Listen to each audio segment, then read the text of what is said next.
fait, du coup, je me représente, pour ceux qui ne me connaissent pas, je suis Joule, je suis streameuse jeux vidéo politique et également psychologue de formation. Et aujourd'hui, je reçois la team psychologue de Elles Imaginent, qui vont faire des questions-réponses. Est-ce que vous voulez vous présenter chacune votre tour ? Bonjour, je suis Sonia Pinault, je suis cofondatrice de l'association Elles Imaginent et psychologue clinicienne. Bonjour à tous et à toutes, moi je m'appelle Laure Rénal et je suis psychologue à l'association Elles Imaginent. Et bonjour à toutes et à tous, je suis Alexia Bellu, psychologue sur l'association Elles Imaginent. Eh bien merci. Du coup, en fait, là, le principe, elles vont commencer une petite introduction où elles vont vous présenter, vous avez dit, c'était les différents types de traumas, du coup ? De violence. De violence et de... Ouais. Ok. Et après, vous pourrez poser des questions, toutes les questions que vous avez, que vous auriez aimé poser à des psychologues sur les violences sexistes, les violences sexuelles. Merci beaucoup et encore merci à toutes et tous vraiment d'être là et d'être présents et présentes pour nous aujourd'hui, c'est vraiment un plaisir. Et donc là l'idée c'est vraiment qu'on se mette à disposition pour vous, qu'on puisse répondre à un maximum de questions, mais on va quand même introduire un petit peu notre propos. Donc nous on travaille essentiellement avec les femmes victimes de violences conjugales, mais après on sait très bien que ce sont les mêmes mécanismes, les mêmes conséquences pour les violences sexuelles, les violences sexistes, que ce soit aussi le harcèlement sexuel au travail, ce genre de choses. Ce qu'il faut savoir c'est qu'il y a vraiment différentes formes de violence. On va avoir, souvent on va parler de la violence physique, c'est vraiment ce qui est représenté. Fort heureusement quand même aujourd'hui, et notamment en France, la violence physique elle a quand même tendance à être à peu près correctement punie par la loi, en tout cas identifiée. Mais ce qu'il faut avoir en tête, c'est que finalement, la violence psychologique, c'est la violence principale. Parce qu'en fait, la violence psychologique, c'est vraiment le système global d'emprise. Et donc finalement, même une violence physique, en fait, elle est psychologique, puisque l'objectif, c'est d'intimider la personne, de lui nuire, de faire en sorte qu'elle ne puisse plus être en capacité de décider, et finalement, de lui imposer sa volonté. Donc on va avoir différentes formes de violence. Donc rapidement, les violences psychologiques. On va avoir aussi les violences physiques. Alors après, attention, les violences physiques, c'est pas que les coups et blessures. Les violences physiques, ça peut être aussi finalement pousser, cracher à la figure, ce genre de choses. Parce que finalement, la violence physique, quand elle laisse des traces, ça va être un problème pour l'agresseur, puisque il peut être puni par la loi et finalement, il va y avoir des conséquences sur lui.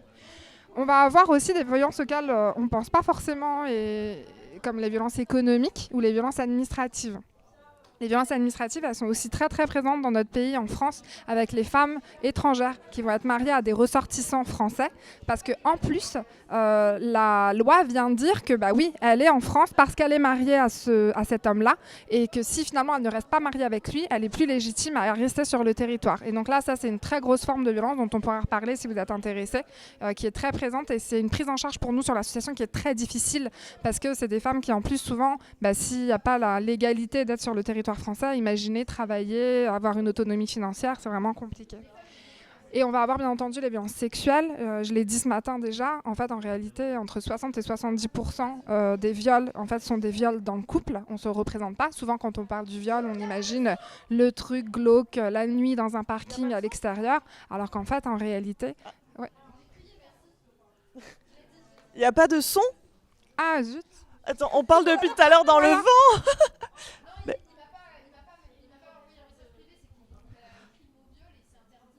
Ah, est-ce que... S'il y a du son ? Mais Maudit, ça va pas ? Ça va. Excuse-moi, du coup, je sais pas pourquoi Maudit a crié, il n'y a pas de son. C'est le principal, j'ai pas parlé pour rien. Non, vas-y, excuse-moi, continue. Aucun souci. Et donc les violences sexuelles, après les violences sexuelles, on les identifie assez mal dans le couple parce qu'il y a toujours en tête ce fameux devoir conjugal où en fait on va se dire c'est mon conjoint, j'ai déjà eu des relations sexuelles avec lui, je l'ai choisi. Oui, alors du coup si vous voulez parler un peu des violences sexuelles à une personne qui est en couple, on parle plutôt de relations contraintes, d'être forcé. C'est plutôt de cette manière-là qu'on va l'aborder. Moi, je vous présente rapidement et après, c'est vous qui nous direz ce que vous voulez développer. Et on a aussi tout ce qui va être les cyberviolences.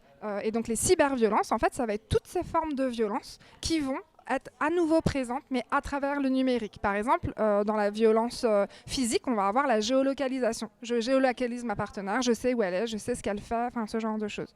On va avoir aussi les violences économiques administratives. Ça va être, par exemple, changer les mots de passe pour les sites ou aller sur sa boîte mail et voir ce qu'elle fait, envoyer des mails à son insu, ce genre de choses. Les violences sexuelles, bien sûr, le revenge porn, mais après, il y a d'autres formes de violences sexuelles aussi qui peuvent passer par le numérique. On va va avoir aussi au niveau des violences le contrôle, la violence psychologique, elle va être aussi présente. On va avoir des personnes qui vont devoir répondre à la première sonnerie par exemple, parce que sinon elle va devoir justifier ce qu'elle faisait, où elle était, ce genre de choses.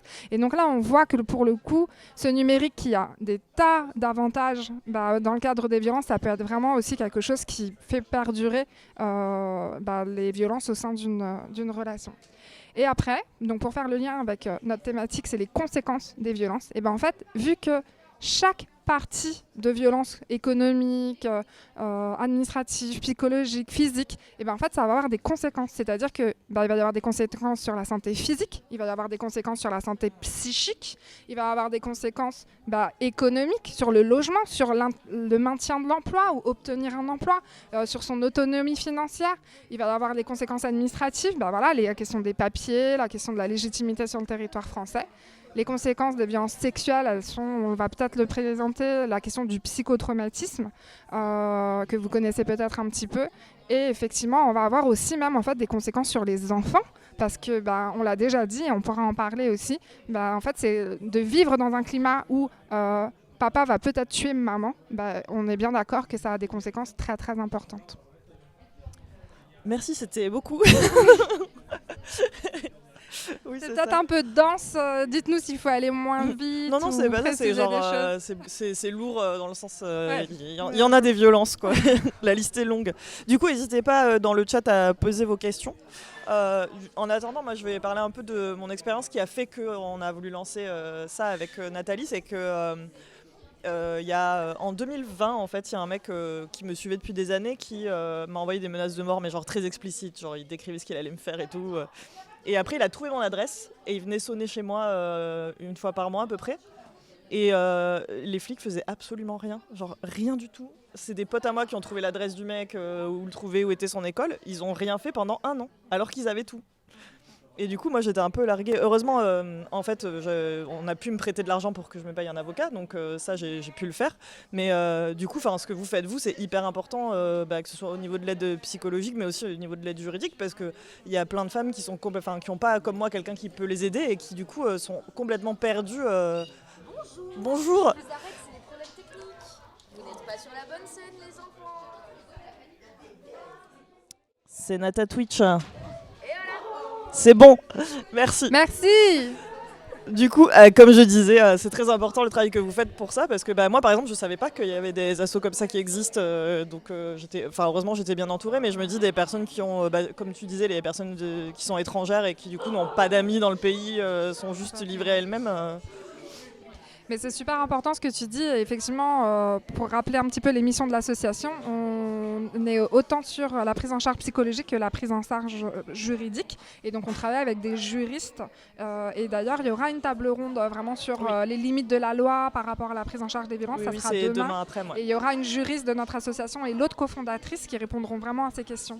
Là, après, c'est vrai que c'est pour ça que je disais tout à l'heure, en fait, les violences physiques, c'est-à-dire en fait, quand une victime va se présenter avec une victime va se présenter avec un cocard à la police. Il va peut-être falloir qu'elle arrive à prouver que c'est son conjoint qui l'a fait. Oui, mais là, on ne va pas douter de la question de la violence conjugale. Là, toi, ce que tu as vécu, c'est quand même une forme de harcèlement et particulièrement grave. Mais en fait, ce qu'il y a, c'est que il n'y a pas de conséquences physiques directes. Il t'a pas cassé un bras, il t'a pas... Voilà. Après, du coup, j'ai vu le psychologue de la justice pour avoir des... comment ça s'appelle Ouais, c'est ça. C'est ça, des ITT. Oui, exactement. Qui m'ont donné le maximum. Donc, au moins, eux, ils m'ont pris au sérieux. Quoi. C'est ça, exactement. Ouais. Mais c'est un parcours assez long de se faire entendre. C'est horrible. Ça prend... Voilà. Et on le sait, en moyenne, là, le chiffre que je vais avoir, c'est plus sur les violences sexuelles, mais 6% des plaintes ont des suites, en fait. Enfin, ça, c'est vraiment important. Ouais, et alors, c'est décourageant, quoi. Oui. Et nous, notre travail, parfois, c'est aussi d'aider les victimes à comprendre que ça a des conséquences et de comprendre qu'elles peuvent se défendre judiciairement. Et parce qu'encore plus, quand c'est ton copain, ton conjoint, le père de tes enfants, en fait, c'est encore plus difficile de dire que tu es prête à déposer plainte contre lui. On a vu quelques questions. On a une question. Ouais. Pourquoi est-ce si dur psychologiquement pour une femme de quitter son homme violent ?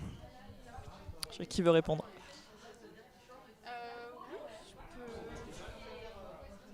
Alors, effectivement, ça c'est une question qu'on entend souvent. Pourquoi elle n'est pas partie, pourquoi elle ne quitte pas, pourquoi elle reste. C'est ce qui participe aussi à culpabiliser beaucoup les victimes sur ces questions-là. Alors, ce qu'il faut savoir, c'est que dans des relations, dans la violence conjugale, il y a justement la question de l'emprise, où l'auteur va exercer une emprise sur sa victime il va mettre en place différents mécanismes, dont le fait de fragiliser la victime en la dévalorisant, en l'insultant. Ça, c'est tout un travail de sape qui dure qui peut durer plusieurs mois, plusieurs années. Donc la victime est souvent fragilisée psychologiquement. En plus de ça, il y a les questions mécanismes d'isolement. Donc l'idée, c'est de priver la victime de son autonomie, de son indépendance, de la couper de ses relations sociales, amicales, familiales, ce qui fait qu'en fait, elle n'a pas tellement la possibilité d'aller solliciter de l'aide autour d'elle. Donc, et puis il y a la question aussi de l'intimidation. Souvent, les auteurs vont intimider, menacer, des menaces du chantage, des menaces de mort, du chantage au suicide, des choses qui peuvent énormément culpabiliser les femmes et qui vont justement faire en sorte qu'elles ne puissent pas partir et qu'elles n'aient pas les moyens psychologiques de partir. Ça me fait penser aussi qu'en fait, généralement, nous, ce qu'on voit avec les femmes victimes de violences, notamment conjugales, c'est qu'elles tentent plusieurs fois de partir.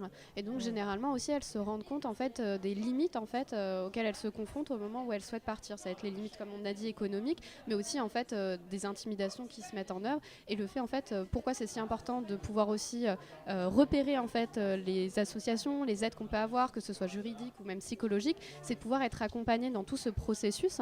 Et même, par exemple, on sait que déposer plainte, c'est aussi un parcours du combattant, que c'est extrêmement difficile, qu'il y a beaucoup de stigmatisation, et donc rien que ça, en fait, ça aussi, il n'y a pas qu'on va dire l'aspect entre guillemets intime ou psychologique, il y a aussi l'aspect judiciaire, il y a l'aspect social, qui viennent vraiment en fait être des freins au départ de ces femmes.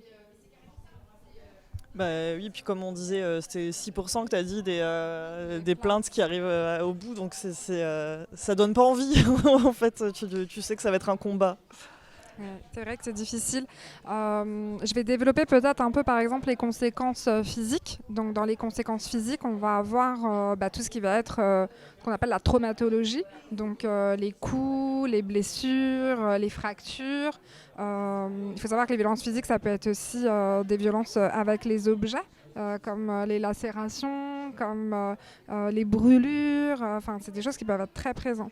Dans les violences physiques, on intègre aussi vraiment tout cet aspect après au niveau psychosomatique, c'est-à-dire au niveau de la santé.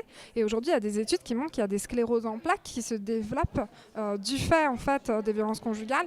L'Organisation mondiale de la santé sait déjà depuis 1995, donc on sait depuis très longtemps, que les femmes qui ont vécu des violences dans leur vie perdent entre 1 et 4 années d'espérance de vie en bonne santé.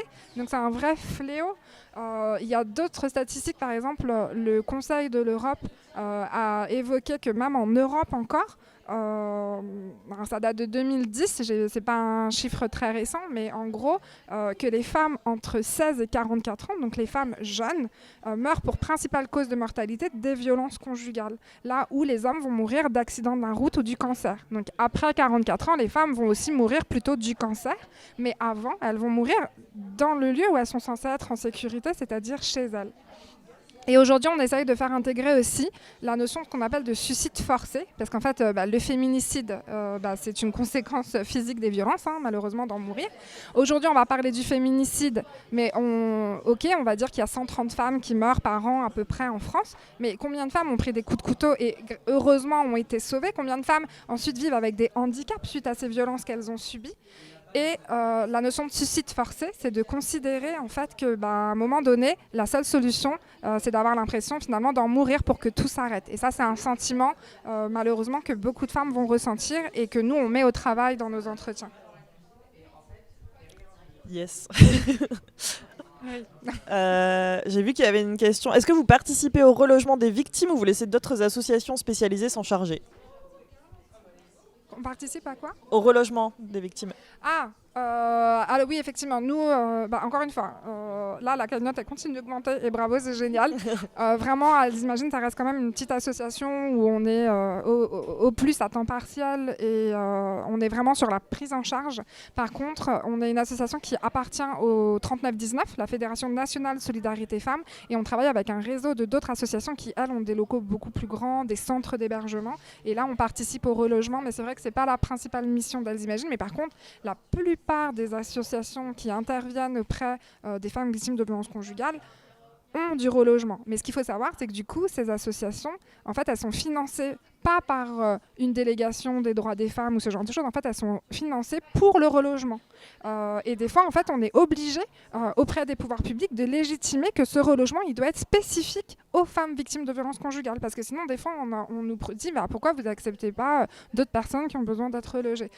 On pourrait, s'il y avait de la place, mais il n'y a déjà pas suffisamment de place. Et c'est important aussi pour les victimes de se retrouver dans un lieu sécure entre elles. Et en plus, nous, on a toute la question de la protection de la personne, de ne pas diffuser l'adresse, ce genre de choses. Donc on n'y participe pas directement, mais on a la capacité de travailler et on a des dispositifs aussi pour des relogements dans le parc social avec des bailleurs. Ce n'est pas notre mission principale, mais on a vraiment le réseau qu'il faut pour ça. N'hésitez pas à continuer de poser des questions, bien sûr, plutôt sur l'aspect psy, parce que les questions sur l'asso si vous voulez aussi, mais vous avez la chance d'avoir des psychologues avec vous, n'hésitez pas. Je réfléchis moi-même si j'ai pas une question. Est-ce que je vois qu'il y a des réactions par rapport à l'obligation de recevoir des plaintes et tout ça, et du coup ce sera l'occasion demain d'en parler lors de la table ronde. Il y aura deux juristes qui vont pouvoir aussi répondre à ces questions-là, et effectivement je crois valider le fait qu'effectivement c'est obligatoire de prendre une plainte au commissariat et qu'ils n'ont pas le droit de refuser. De dire aux policiers, vous n'avez pas le droit de refuser. Exactement. Il va trironner. Mais du coup, peut-être qu'elles vont pouvoir aussi vous donner l'article en question sur lequel se reposer si ça vous arrive, de pouvoir dire non, en fait, cet article-là stipule bien que en fait, vous êtes obligé de recevoir ma plainte. Et c'est important parfois d'avoir des repères. Et apparemment, depuis janvier, on a le droit de venir avec un avocat pour porter plainte. Mais pour ça, il faut avoir un avocat, évidemment. Oui, c'est ça, c'est que c'est assez compliqué. En fait, ce que vivent les victimes, je vais mettre un petit peu le sens de la justice sur le plan psychologique. Nous, par exemple, dans les groupes de parole, les femmes qu'on accompagne, elles vont nous parler en fait de double violence. Elles vont parler finalement de la violence qu'elles ont subie, mais elles vont aussi parler de cette violence judiciaire et parfois même de triple violence, avec finalement la violence institutionnelle. Et parfois, en fait, même dans les groupes de parole, nous, en tant que psychologues, on est obligés de mettre une thématique, par exemple, les violences que vous avez vécues pendant le couple, parce qu'en fait, elles sont tellement empêtrées dans les démarches, la difficulté de se faire entendre, parce que là, on parle de la plainte, mais après, quand elles sont en train de se séparer, quand il y a le divorce, quand il y a ce genre de choses, en fait, après, il y a la question des enfants, au niveau de la garde, de faire valoir tout ça. Et en fait, ce qui se passe souvent, c'est que la victime, en fait, elle peut être considérée victime tant qu'elle est au domicile et qu'elle va devoir se séparer. Mais après, en fait, ce qui va se passer, c'est qu'au moment où elle se sépare, c'est presque le père qui devient victime parce qu'il ne voit plus ses enfants. Et ça, finalement, on passe des heures là-dessus sur le groupe de parole. Et ça, c'est triste parce que ça veut dire que c'est vraiment le regard que la société pose sur les victimes et notamment de violences conjugales. Là, il y a une loi qui... Alors, je ne sais pas si ça a été voté à l'Assemblée nationale ou si ça y est, elle est passée. Et il y a une loi, mais le truc, c'est évident, ça aurait dû exister depuis tout temps. C'est qu'en fait, quand un père violent va frapper sa compagne, en fait, on lui retire l'autorité parentale. Je ne sais pas si vous savez ce que c'est l'autorité parentale. C'est par exemple, il doit valider les soins, il doit donner son accord pour changer d'école, il doit donner son accord pour le voyage scolaire, il doit donner son accord pour une prise en charge psychologique. Aussi, si la mère veut déménager. Exactement. Et donc, des fois, on avait des conjoints violents. Il a pris 4 mois ferme, il est violent, mais il a toujours l'autorité parentale. Et donc, du fond de sa prison, il empêche madame de changer l'enfant d'école parce qu'en plus, elle a récupéré la garde. Donc là, maintenant, il y a des choses qui sont quand même en train d'avancer là-dessus. Mais c'est pour vous dire que aussi, pourquoi les victimes, elles ne partent pas ? Parce que parfois, en fait, ce qui peut les attendre derrière, ça peut faire beaucoup plus peur. ça peut être beaucoup plus compliqué et que finalement, la violence, ça devient secondaire comparé à où est-ce que je vais aller vivre, est-ce que je vais avoir suffisamment d'argent, est-ce que je ne vais pas perdre la garde de mes enfants. Et finalement, en plus, il est redevenu gentil, il a promis de ne pas recommencer. Du coup, rester, c'est peut-être plus sécurisant, même si parfois il est violent, que de affronter tout un combat judiciaire que finalement, on me fait comprendre que ça sera difficile. Donc c'est vrai, là, c'est l'émission de l'association de faire avancer sur tout ça. Et pour appuyer ton propos, le dernier épisode du podcast Les couilles sur la table, qui s'appelle Quand les pères font la loi, je crois, et est vraiment génial sur ce sujet-là. Il y a une question qui est intéressante, mais je ne sais pas si c'est votre domaine, c'est un domaine plus sociétal. C'est comment accompagner et faire prendre conscience aux hommes en couple de leurs agissements violents, qu'ils soient psychologiques ou physiques. C'est très vaste. Si on le savait... Alors, il y a deux choses. Depuis 2021, il y a eu un Grenelle sur les violences où on a essayé de réfléchir à comment en France on prend en charge la question des violences conjugales, sur quoi on est bon, sur quoi on est mauvais. Et il en est ressorti qu'il n'y avait pas de prise en charge pour les auteurs de violences. Ce qui est vrai en soi, parce que l'auteur de violence, en fait, il fait plusieurs victimes. Donc à un moment donné, c'est important de travailler avec eux. Le souci avec les auteurs de violence, c'est qu'ils n'ont pas de demande. C'est tout le mécanisme des violences. C'est qu'en fait, il a un mécanisme qu'on appelle de projection. C'est-à-dire que ce que je ne veux pas voir en moi, je l'attribue à l'autre. Donc en fait, c'est jamais de sa faute. En gros, vous disputez avec quelqu'un. Vous rentrez chez vous le soir, vous disputez avec votre collègue, vous rentrez chez vous le soir, vous réfléchissez, ça remue, on se sent pas très bien et on réfléchit à des solutions. Qu'est-ce que je vais faire demain, comment on va en reparler, on va essayer de trouver une solution. Des fois, on n'endort pas de la nuit, ça remue quoi. Mais le lendemain, je vais être en capacité de m'excuser, de dire quelque chose. L'auteur de violence, il s'est passé quelque chose, et, ça s'est mal passé avec son collègue ou son patron, il va ressentir cette émotion, cette frustration, mais en fait, il va la décharger, ça ne va pas monter, il ne va pas l'élaborer, il va la décharger comme ça sur sa compagne, parce qu'elle a trop salé le plat, parce qu'elle a fait ci, le plat il va partir, de toute façon, c'est qu'une merde, elle fait jamais ce qu'il faut, il peut jamais compter sur elle, quand ça se passe mal au boulot, après ça se passe mal à la maison, etc. Et du coup, en fait, lui, il va bien dormir la nuit, il va être tranquille, puisque c'est son patron qui est un con, c'est sa compagne qui est nulle, et lui, il est parfait. Et donc, c'est pas quelqu'un qui va avoir une demande de soins psychologiques, et nous, ce qu'on apprend en tant que psychologue, c'est que s'il n'y a pas de demande, le travail est quand même bien compliqué. Oui. Donc, du coup, il faut créer la demande. Et donc, la manière de créer la demande, par exemple, ça va être la loi. Aujourd'hui, on a des prises en charge des groupes de parole parce que, légalement, monsieur, il a été condamné et il va y avoir une obligation de soins, par exemple, et souvent, il va y avoir des groupes de parole. Mais même là, nos collègues qui travaillent avec les auteurs directement expliquent que c'est quand même compliqué. Aujourd'hui, en France, il y a ce qu'on appelle des CPCA. Vous pouvez regarder, vous pouvez en trouver. C'est des centres de prise en charge pour auteurs. Et il y a une ligne d'écoute pour les auteurs qui peut aussi fonctionner pour des personnes qui commencent à se rendre compte qu'il y a peut-être quelque chose qui ne va pas. C'est la ligne de la FNACAV, FNACAV. Donc il y a quand même des choses qui commencent à exister. Il y a des professionnels qui sont un peu plus spécialisés pour vraiment les accompagner, mais ça reste quand même quelque chose de difficile. Et moi, personnellement, il y a un CPCA que j'aime beaucoup à Paris et qui va travailler justement sur la déconstruction de la masculinité toxique. Et personnellement, je pense que c'est par là que ça passe. Et je pense qu'il va falloir une exemplarité, de la tolérance zéro sur toutes les formes de violence pour que justement les auteurs de violence aient peur des conséquences sur eux, parce que c'est comme ça en fait qu'on va y arriver, et qu'à un moment donné, ce soit plus possible de se sentir dans un sentiment d'impunité, de considérer que si j'ai frappé ma compagne, c'est parce qu'elle le méritait. Ça, c'est des phrases, on ne doit plus jamais pouvoir les entendre. Et je vais vous dire un truc, malheureusement, c'est que parfois, on a des auteurs qui sont condamnés, mais avec du sursis. Et en fait, ils pensent qu'ils n'ont pas été condamnés parce qu'ils ne sont pas passés vraiment physiquement derrière les barreaux. Donc on en est là. Moi, je ne suis pas personnellement pour la prison, mais aujourd'hui, je ne vois pas du tout d'autre issue que des exemples, même sur les violences psychologiques. Tu parlais d'obligation de soins. Est-ce que du coup, c'est un truc qui est assez récurrent dans les violences de soins, j'en sais rien, mais est-ce qu'il n'y a pas des formations obligatoires, des trucs comme ça dans les... Alors, quand il y a les formations ou les stages de responsabilisation, ce sont des peines alternatives. Donc en fait, la plupart du temps, ils le font pour éviter la condamnation, la prison, ce genre de choses. Donc finalement, c'est un petit peu le truc assez sympathique. Après, il y a des stages, en fonction de comment ils sont menés, ça peut fonctionner. Par contre, ce qu'on voit, ce que j'ai beaucoup vu, parce que nous, on fait beaucoup de formation des professionnels, et j'ai formé un centre pour les addictions. Et en fait, les obligations de soins, en fait, elles ont plein d'auteurs de violences dans le cadre des addictions, parce qu'en fait, ils ont fait valoir que s'ils ont été violents, c'était à cause de l'alcool.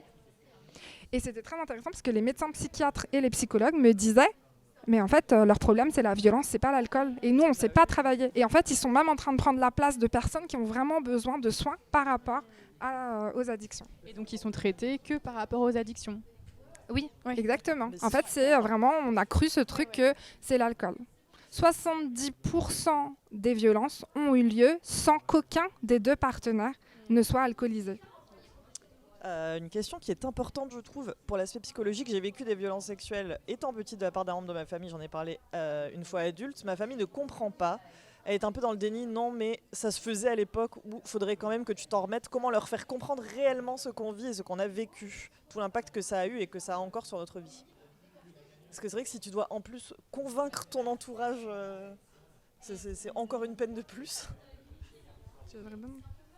Désolée pour la question. Non, mais déjà, merci pour ton témoignage, c'est hyper courageux. On est avec toi. Franchement, ce que tu as vécu, c'est juste pas normal.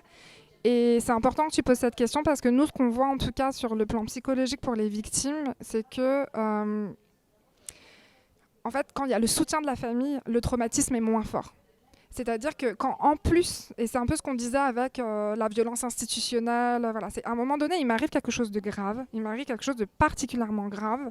Si en plus, quand j'en parle, on me fait comprendre que c'est rien, on me le minimise ou on le banalise, finalement, je vais même moi intégrer que c'est pas grand-chose. Et donc, bravo de pouvoir, toi, déjà continuer à te dire que ce que tu as vécu, c'est pas normal. Maintenant, comment leur en parler ? Je pense que tu peux vraiment partir. Souvent, quand on veut essayer de se faire comprendre par quelqu'un, c'est vraiment de partir de ton sentiment, de faire passer cette émotion, même si c'est certainement dur pour toi de raconter ça et de dire ce que tu as vécu, et d'évoquer la demande de soutien que tu aurais peut-être aimé avoir et qu'aujourd'hui, pour toi, c'est grave et que tu peux peut-être dire que tu peux comprendre éventuellement, après à toi de voir, hein, mais tu peux éventuellement dire que tu peux comprendre qu'ils te disent ça, mais qu'aujourd'hui, si jamais ils devaient avoir affaire à ce genre de situation avec leur petit enfant ou leur petit neveu, leur petite nièce, ce serait important ce genre de choses.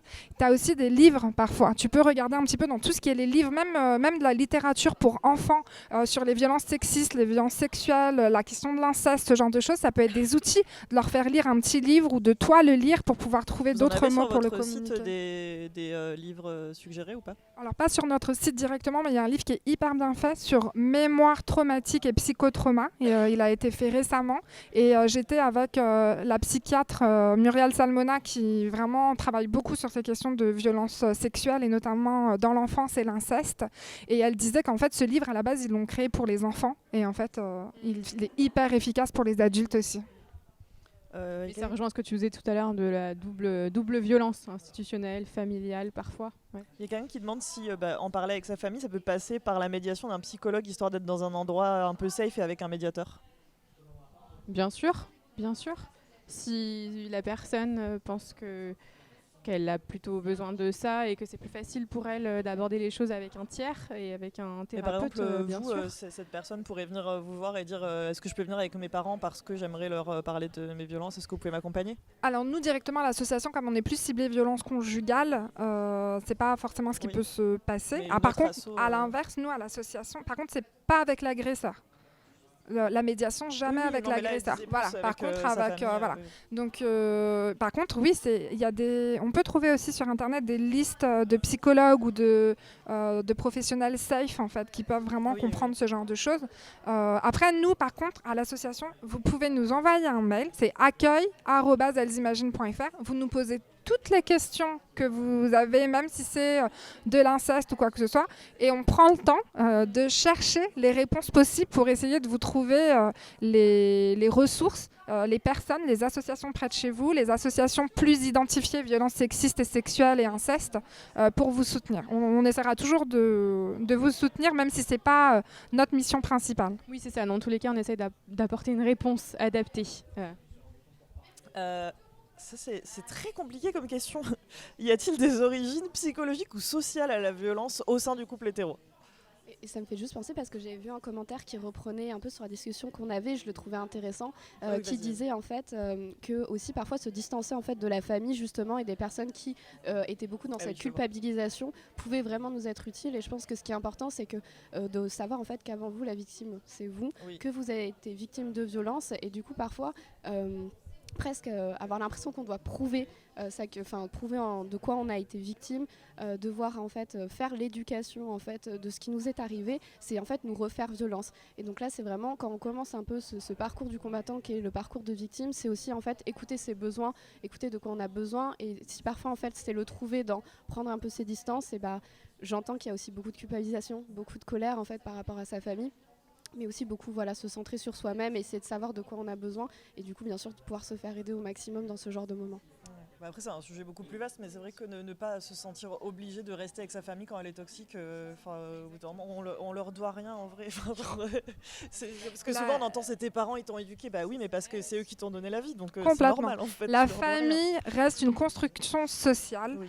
Il a existé des milliers de formes différentes de construire la tribu, le collectif, la famille.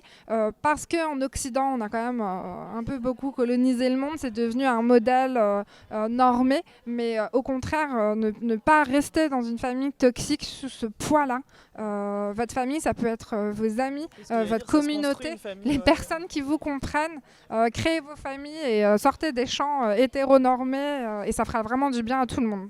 Et pour les personnes justement qui n'ont pas justement le pouvoir avoir des amis ou une famille, parce que justement un des mécanismes de la violence c'est aussi l'isolement. Oui. Les groupes de parole c'est un moyen en fait incroyable de pouvoir se sentir soutenu en fait et accompagné, et même les témoignages, que ce soit via des réseaux sociaux, que ce soit même via en fait des reportages qu'on peut avoir, ça aussi en fait ça permet d'avoir ce sentiment qu'on n'est pas seul, c'est pas totalement déconnant ce qu'on vit, en fait beaucoup d'autres personnes le vivent, et ça permet aussi de se sentir soutenu directement ou indirectement. Mais c'est un truc que je vois beaucoup avec les réseaux sociaux, tu sais, où on parle de plus en plus de troubles psy, on parle beaucoup plus de dépression, beaucoup plus de troubles de l'attention et ce genre de choses, et du coup on se rend tous compte qu'on n'est pas seul. Et je sais que les gens ils se disent ah mais maintenant tout le monde se diagnostique TDA machin et tout, mais c'est pas que tout le monde se diagnostique, c'est juste qu'il y a plein de monde qui ont ces troubles là, et avant on n'en parlait pas et on avait honte, et maintenant tout le monde en parle, et c'est vraiment, moi ça m'a aidé par rapport à mon trouble anxieux, tu vois, de me dire ah je suis pas toute seule, genre il y a d'autres gens. C'est ça, c'est souvent ça. Je suis pas toute seule. Je suis pas la seule personne à vivre ça. Oui. On me décrit des choses qui m'autorisent à me comprendre et ça donne des pistes et c'est vraiment important. Oui, c'est à la mode, il dit Mika. Ouais. C'est vrai que. On espère que ça reste à la mode alors. J'ai un ami, son médecin lui a dit ça quand il a dit qu'il soupçonnait d'avoir un TDA. Il a dit oh, c'est à la mode ça. Alors, merci, merci pour l'accompagnement. Et du coup, oui, pour la question compliquée de est-ce que vous pensez qu'il y a une origine psychologique ou sociale aux violences dans les couples hétéros, question très vaste. Une origine ? Ouais. Ah bah forcément. Enfin, Mais attends, sur le plan social, oui, on est clairement la question du patriarcat. des Ça origines c'est. psychologiques aussi, ouais. Mais, Oui, oui. En tout cas, nous, ce qu'on travaille, et quand on travaille justement dans les groupes de parole avec les femmes qu'on accompagne, il y a vraiment tout aussi une dimension d'empowerment, de leur donner les clés, de leur faire comprendre justement nous, l'important, c'est vraiment de lever la culpabilité. Lever la culpabilité qu'elles ressentent, parce qu'en fait, elles vont se dire mais pourquoi j'ai vécu ça ? Qu'est-ce qui a fait que j'ai vécu ça ? Même dans l'entourage, on va considérer que être victime, c'est être faible, fragile. Moi, ce que j'ai décrit souvent, c'est que oui, effectivement, parfois, les victimes, c'est des personnes isolées, en repli sur soi, mais en fait, c'est une conséquence des violences. C'est pas leur personnalité, c'est pas qu'elles sont comme ça. Et à l'inverse, quand on va travailler dans les groupes de parole, surtout, on va vraiment travailler le féminisme. On fait les marches, nous toutes, avec elles, et ça leur redonne un pouvoir d'agir, parce que c'est ça l'important. Parce que sinon, ce qui pourrait se passer, c'est que finalement, nous, on est celles qui sait, on est celles qui allons sauver les petites dames, etc. Non, quand on met tout ça au travail, on dit on, parce que même nous, en tant que femmes, on est exposés à ce genre de violence. Toutes les formes de violence sexistes et sexuelles. On sait très bien, par exemple, le harcèlement de rue, c'est 100% des femmes qui vont le vivre et le subir. Voilà. Après, c'est vrai, il y a des données. C'est que quand on a vécu déjà dans son enfance, dans son adolescence ou dans son passé des violences sexuelles notamment, il peut y avoir malheureusement une surexposition à d'autres formes de violence. Et nous, on le voit, par exemple, des femmes qui vont être victimes de violences dans le couple, on va essayer de faire attention à ce qu'elles ne subissent pas du harcèlement au travail, parce que c'est des choses qui vont se développer, parce que les prédateurs sentent la chair fraîche, en fait, et que la personne qui est un peu fragilisée, ils vont aussi aller à sa rencontre et pouvoir continuer à agir en toute impunité. Quelle aide on peut apporter à une femme qui a un PTSD suite à des violences conjugales? Beaucoup de choses. Oui, c'est vrai qu'à notre échelle, Alors, si on à a une notre amie, échelle, pas grand-chose, parce que les syndromes post-traumatiques sont quand même très très importants et je pense qu'il faut vraiment une aide psychologique, voire psychiatrique parfois, ou en tout cas plusieurs types d'accompagnement différents pour soutenir cette personne-là. Donc simplement lui conseiller de trouver un thérapeute, une asso, quelqu'un qui va pouvoir l'aider à travailler tout ça. Mais évidemment que nous, en tant que amis, famille, on ne peut pas gérer le syndrome post-traumatique de quelqu'un, même si c'est quelqu'un qu'on aime beaucoup, c'est pas possible. Et je pense que justement, en fait, en avoir conscience, ça nous permet en fait, de pouvoir justement bien l'orienter. Parce qu'aujourd'hui, le trouble de stress post-traumatique ou le trauma complexe, par exemple, c'est des pathologies qui sont bien connues, qui sont bien étudiées et dont en fait, on sait comment avoir une action dessus en tant que professionnel de santé. Il y a des thérapies qui sont reconnues, qui sont validées scientifiquement. Donc on sait comment accompagner les victimes vraiment de manière pertinente, efficace, qui répondent vraiment à leurs problématiques et à leurs besoins. Donc il ne faut vraiment pas du tout hésiter à demander l'aide des professionnels. Voilà. Et ce qu'il faut savoir, c'est que tout ce que nous on sait, on le donne aux femmes, aux victimes qu'on accompagne.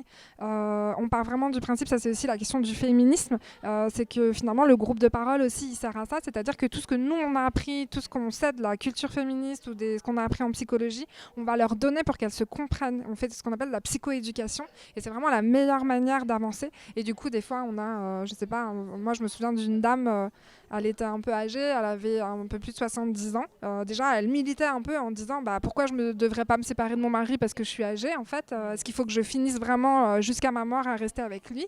Et en fait sa réparation à elle, parce que y avait quelque chose qui était quand même fini la concernant, même si elle voulait vivre ces derniers jours et années tranquilles.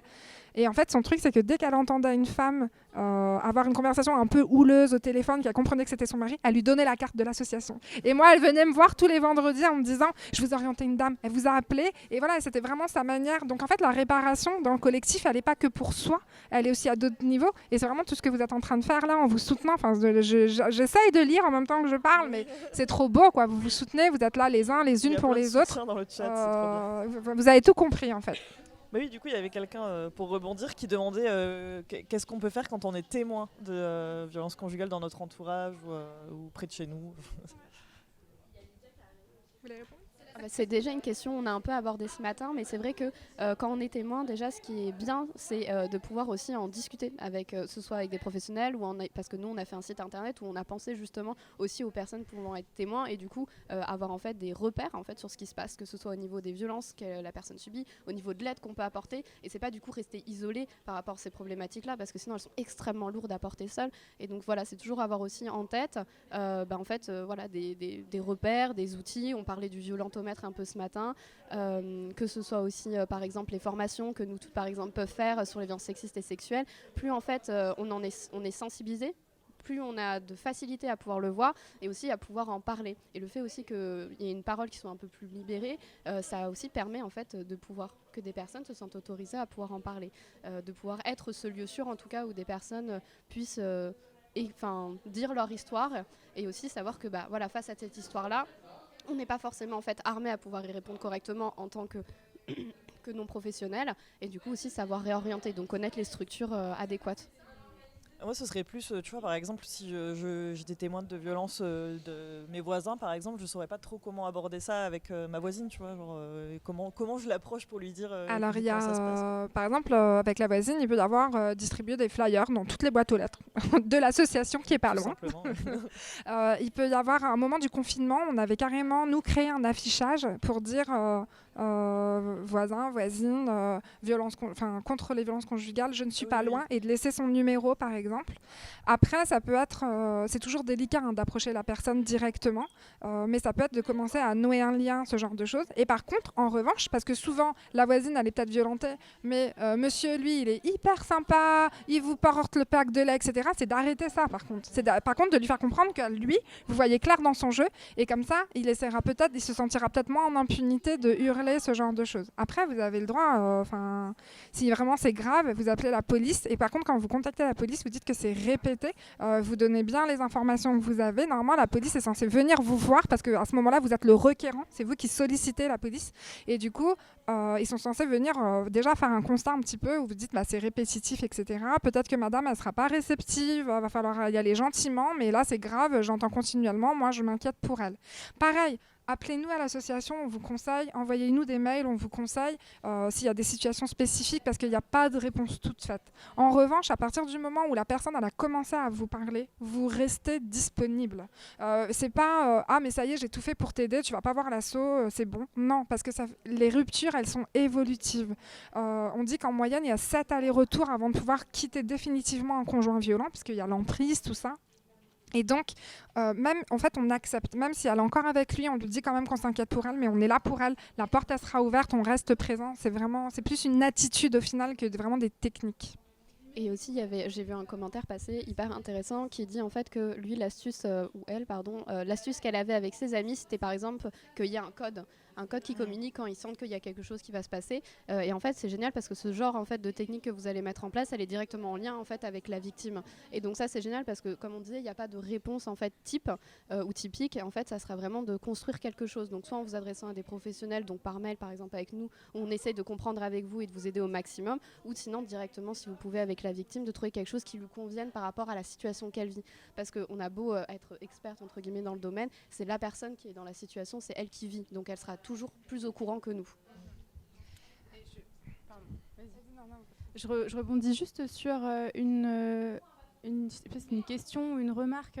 À partir de quand on peut parler de violence? Ce que tu avais dit. Peut-être rappeler que les violences conjugales, elles s'appuient sur un système de domination et qu'en fait, l'idée, c'est que l'auteur a, à ce moment-là, besoin d'avoir l'ascendant et de prendre le contrôle sur l'autre. Donc, en fait, c'est un système de dominant-dominé quelque part et où il n'y a plus de négociation, il n'y a plus de communication. Et les deux parties ne sont plus à égalité. En fait, il y a une asymétrie dans la relation. Et c'est à partir de ce moment-là qu'on peut parler de violence. C'est à partir du moment où on est sur quelque chose de dominant. Comment reconstruire une relation amoureuse avec quelqu'un d'autre après des violences conjugales ? C'est très dur, je pense. Alors, j'imagine que la question, c'est avec donc quelqu'un d'autre que le conjoint, le compagnon qui a été violent. Mais c'est une très bonne question. Déjà, rien que de se poser la question, ça vient dire une capacité à se dire que il faut prendre le temps en fait, de reconstruire quelque chose. Et c'est important, effectivement, d'avoir un temps où je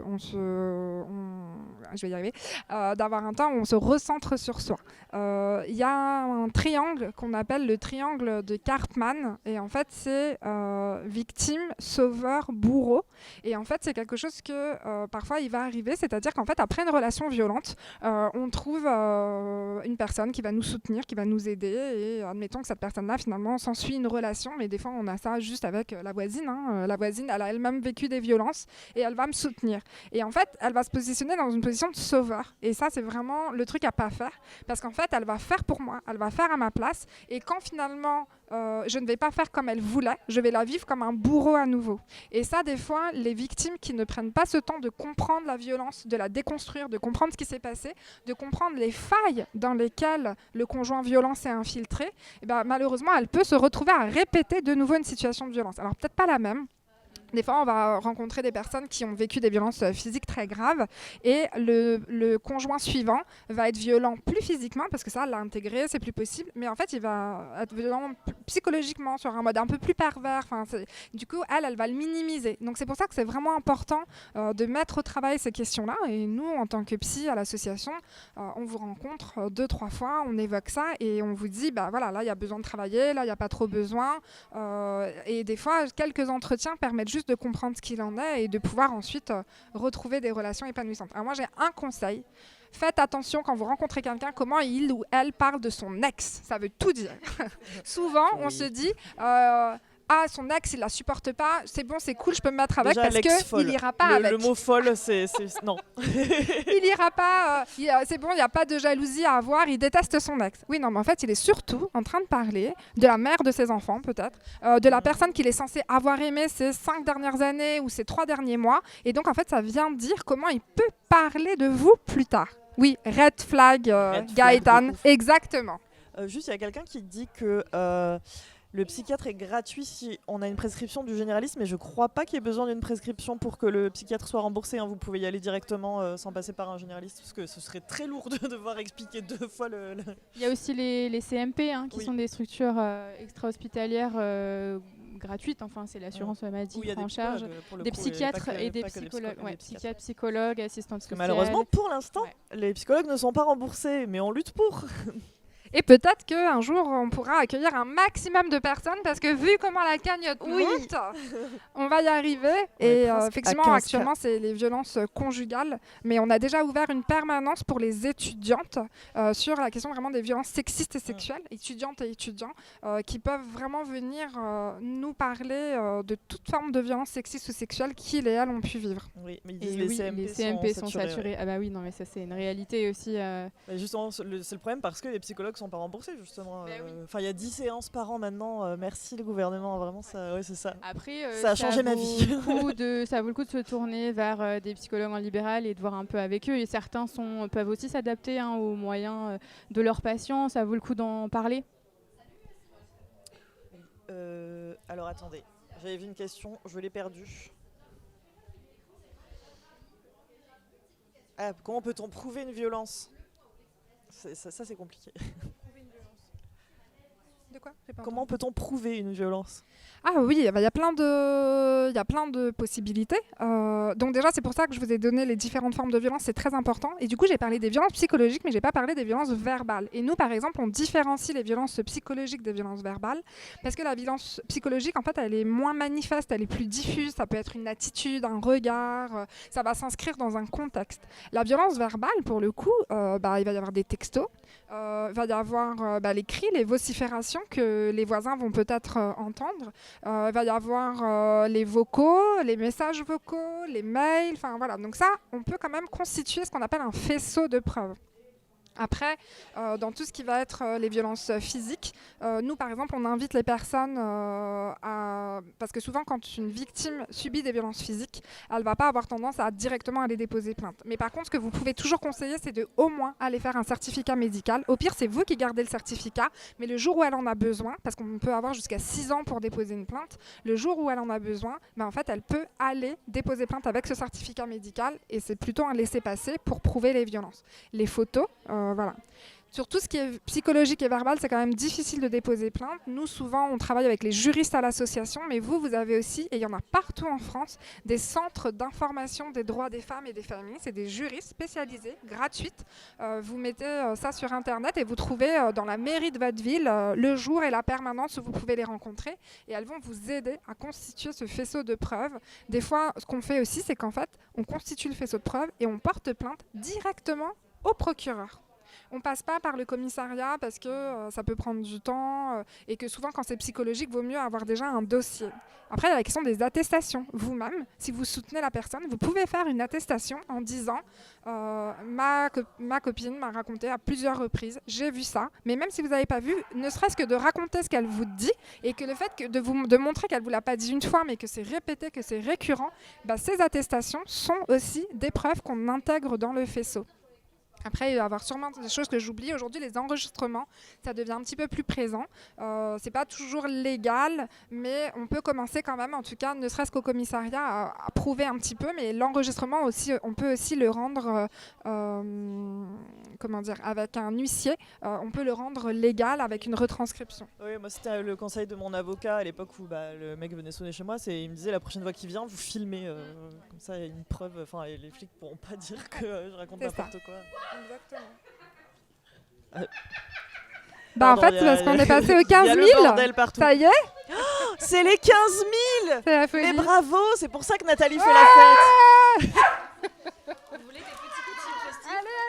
Yes, Des petits cotillons festifs. on parle de violence sexuelle là, c'est génial. C'est pas dans l'ambiance, mais petite pause, 15 000, voilà. Petit cotillon, petit Merci. cotillon. C'est les 15 000, attention. J'ai dedans. Voilà.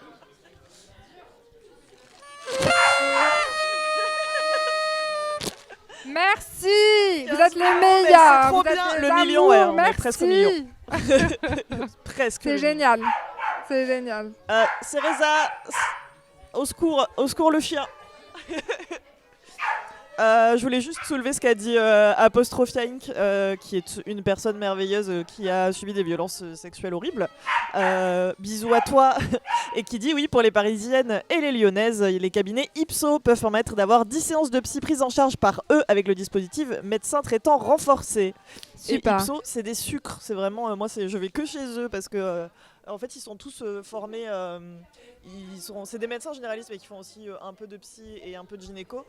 Il y a des sages-femmes aussi et ils sont vraiment hyper formés pour être safe. Ils demandent toujours avant de faire quoi que ce soit en gynéco, etc. Donc pour les Parisiennes et les Lyonnaises, je recommande Ipso. Voilà. Petit aparté. Oui, les mutuelles aussi. C'est vrai que quelqu'un l'a dit dans le chat aussi que les mutuelles remboursent parfois. Oui. Est-ce qu'il y a d'autres questions ? J'ai vu une question sur l'âge, mais si c'est possible de développer, parce que l'âge n'intervient pas si on est victime ou témoin. Ah, Mais j'ai pas, c'est tout genre en est-ce que tu bas. peux être témoin si tu es mineur ? Je pense que c'est peut-être. Ah, pour l'attestation peut-être. Ah oui, oui. Non, par contre, ce qui va intervenir, en tout cas pour l'attestation, ce qui va intervenir, c'est par contre, en fait, vaut mieux que ce soit un ami ou une amie que mon père ou ma mère. Parce qu'en fait, c'est moins... par exemple, un père ou une mère ne pourra pas témoigner. En fait, on peut l'écouter, mais ça n'a pas valeur de témoignage. Donc finalement, les amis, encore une fois, c'est des grands soutiens. C'est vraiment important. Qu'est-ce qu'on devrait faire ? Demander ou attendre des politiques à ce niveau ? Je veux dire, en dehors du bullshit de la grande cause du quinquennat. On a parlé d'un livre sur les traumatismes mentionné plus. Est-ce qu'on a parlé d'un livre sur les traumatismes ? C'est le livre de... Le petit manuel. Le livre pour enfants, je pense, de Muriel Oui, c'est ça, Salmena. ouais. On peut, C'est on peut essayer de quand on retrouver. te fait du mal. C'est le petit manuel crois, pour les oui, c'est enfants. ça. Quand on te fait du mal. Il est disponible sur le site Mémoire Traumatique. Il est disponible en PDF et vous pouvez envoyer un petit mail pour l'avoir en format petit livre. Mais il est très bien fait. Et du coup, oui, comment faire pour... qu'est-ce qu'on devrait faire ? Demander ou attendre des politiques au niveau des violences sexistes et sexuelles, j'imagine, du coup. Donner de l'argent aux associations. Aux associations de terrain. Ouais, mais après, on peut tous et toutes les solliciter, en fait, les politiques, que ce soit au niveau de votre mairie, au niveau de votre région. Il y a Après, beaucoup l'État, ça va être un peu plus compliqué, mais il y a des il y a beaucoup de façons choses, mais c'est ça. Là, quand Alexia dit les associations de terrain, c'est parce que c'est la réalité. C'est que nous, là, par exemple, aujourd'hui, on est là avec Nous Toutes, qui est un collectif, et Nous Toutes, justement, met en place, va pouvoir répondre à ces questions, justement, politiques. Qu'est-ce qu'il faut mettre en place ? Nous Toutes, par exemple, a sollicité à la dernière campagne présidentielle, où la Fondation des femmes aussi a fait signer des pétitions aux candidats pour vraiment se positionner sur la question des violences sexistes et sexuelles. Donc ça, c'est vraiment le genre de mission qu'on fait. Aujourd'hui, vous avez aussi des commissions ou des ONG qui font du lobbying, vraiment, qui font que communiquer pour faire avancer la loi et faire pression sur l'État. Aujourd'hui, on en est vraiment là. Nous, en tant qu'association, dans notre réseau, on considère qu'il faudrait 3 milliards d'euros par an pour en fait éradiquer les violences conjugales. Et en fait, parce que de toute façon, les violences conjugales coûtent 3,5 milliards d'euros par an, avec, si on compte la perte de productivité quand les femmes ne peuvent plus aller travailler ou qu'elles doivent arrêter de travailler. Donc ça, c'est vraiment important. C'est vraiment cet aspect financier. Et en fait, en réalité, ça fait que baisser. Il y a peut-être de plus en plus d'associations qui prennent en charge, mais c'est souvent du bénévolat. Pour vous dire un tout petit peu la réalité, moi, je travaille aussi avec d'autres associations et c'est ce qu'on a vécu, nous, sur Elles Imaginent pendant longtemps, en tant que cofondatrice. Moi, j'avais la chance d'avoir un temps partiel, mais c'était 7 heures, 9 heures par semaine. Et à côté, j'étais obligée de bosser 24 heures pour avoir mon travail et avoir mon cabinet à côté pour vivre décemment. Julie, que vous rencontrerez demain plus sur le juridique, elle a toujours un 35 heures ailleurs. Ça fait 13 ans qu'elle fait que du bénévolat sur cette association. Je travaille avec une association qui est contre l'excision.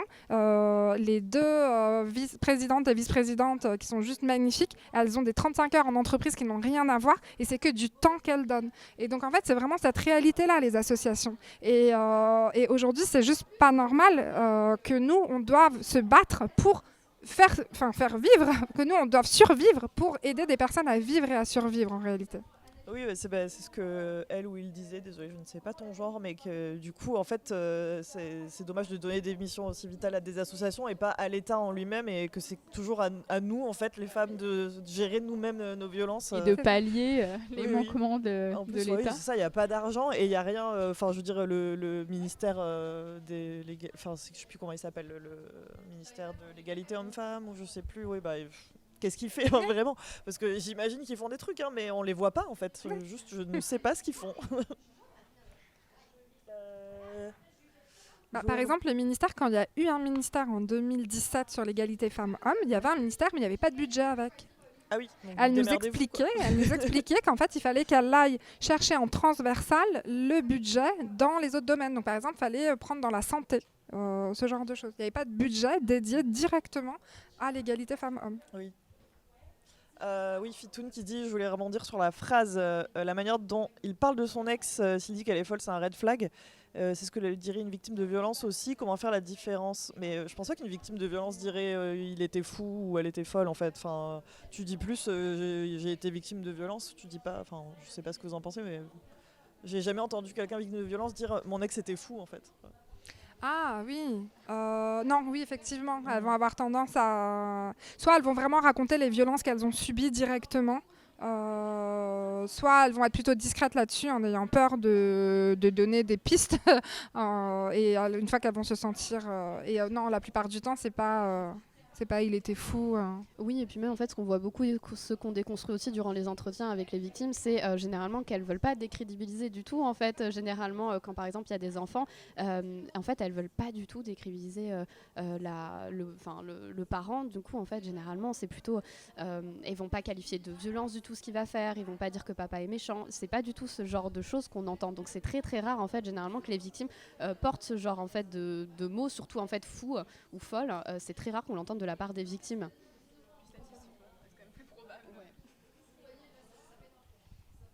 Mon cas est spécifique, je pense, puisqu'il y a mon histoire et celle de mes parents, sachant que je suis mineure et que je vis encore sous le même toit. Est-ce que ma voix a un poids, et que faire si l'on est témoin et que la victime ne voit pas la violence dans laquelle elle est enfermée? Déjà, c'est pas parce que tu es mineure que ta voix ne compte pas. Ta voix compte, toutes les voix comptent. Et surtout, en fait, si du coup tu vis sous un foyer avec de la violence conjugale, tu n'es pas témoin, tu es co-victime. Ah oui. Ouais. Okay. Maintenant, on considère que les enfants sont co-victimes parce qu'en fait, au même titre, en fait, on voit que l'impact que les enfants ont sur eux quand ils vivent dans un foyer avec des violences conjugales, il est en fait égal à une victime, tout simplement. Donc, en fait, ta voix compte, ton histoire est importante. Du coup, en tant que co-victime, ça veut dire qu'elle peut aller porter plainte elle-même pour des violences dont elle est témoin? Alors, je ne sais pas ce qu'il en a encore aujourd'hui du dépôt de plainte, parce que tout ça, c'est très récent au niveau de la loi. Okay.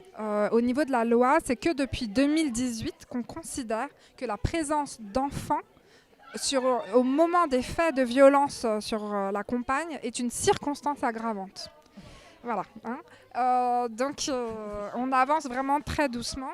Maintenant, par contre, ce qu'il en est, c'est que dans la question de la protection des mineurs aujourd'hui, si un mineur évoque qu'il vit dans un climat de violence conjugale, on n'est pas forcément sur du pénal avec la question du dépôt de plainte, mais sur du civil, on est sur la question de la protection de l'enfance. Et du coup, il va y avoir souvent une information préoccupante. On va signaler plutôt à tout ce qui est services sociaux, ce genre de choses. Et en fait, on va faire une évaluation pour savoir qu'est-ce qu'il en est et est-ce que cet enfant a besoin d'être extrait de sa situation familiale pour être protégé. Alors attention, parce que souvent, c'est du coup ce genre de choses qui fait qu'on ne va pas du tout en parler. Donc c'est pour ça que nous, en tant qu'association, association, c'est important de venir nous rencontrer. Et nous, on évalue ça, ce que vous, en tant qu'enfant, vous êtes prêts à faire ou pas, comment vous protéger avec votre accord à 1000% possible. Et aussi, souvent, ce que nous, on considère, c'est que c'est en aidant la mère à s'extraire des violences qu'on va aider les enfants à aller mieux. Alors, il nous reste 2 minutes. On peut prendre une dernière question, peut-être, potentiellement. Oui, alors déjà, oui, j'ai vu, c'est pas une question, mais j'ai vu Stérébule qui parle du fait que les violences venaient de son grand-père qui était un héros de guerre et que du coup, évidemment, on te croit pas si c'est un héros. Ça fait partie de l'emprise, ce dont tu parlais. Comment agir contre les complices de personnes qui nous font sexuellement du mal? Ah oui. Sur les violences psychologiques, oui. Bien sûr que les violences psychologiques rentrent dans les violences conjugales. Oui, oui. Ouais. En fait, toutes les violences sont psychologiques à la base. Ouais, c'est ça. C'est ce qu'on appelle la stratégie d'emprise. Mm. L'objectif, c'est d'intimider et d'enfermer la personne. Et en effet, c'est très très difficile à prouver. Et du coup, oui, comment agir contre les complices? Je sais pas ce que tu entends par agir contre. Genre, tu veux demander est-ce qu'il y a un truc au pénal ou un truc comme ça? Parce que après, agir. Enfin, moi j'aurais plus tendance, mais c'est personnel, j'aurais plus tendance à dire de plutôt encourager ces personnes-là à parler que d'agir contre eux en fait. Mais après, je sais pas s'il y a des trucs à faire contre du coup. Oui, protéger la victime. Les complices des personnes qui nous font sexuellement du mal. Donc c'est-à-dire que c'est quelque chose qui est de toute façon répréhensible par la loi, la complicité. Donc, notamment la question d'inceste, j'imagine peut-être vous faites référence à ça. J'ai pas compris la question. C'est comment agir contre les complices des personnes qui nous font sexuellement du mal. Enfin, moi j'ai pensé à l'inceste, mais peut-être que c'est pas du tout de ça dont vous parliez. Non, je pense que c'est plutôt les témoins qui disent rien, quoi. Qu'est-ce qu'on peut faire quand Ah oui, il y les a des témoins complices, les personnes qui disent ouais. rien. D'accord.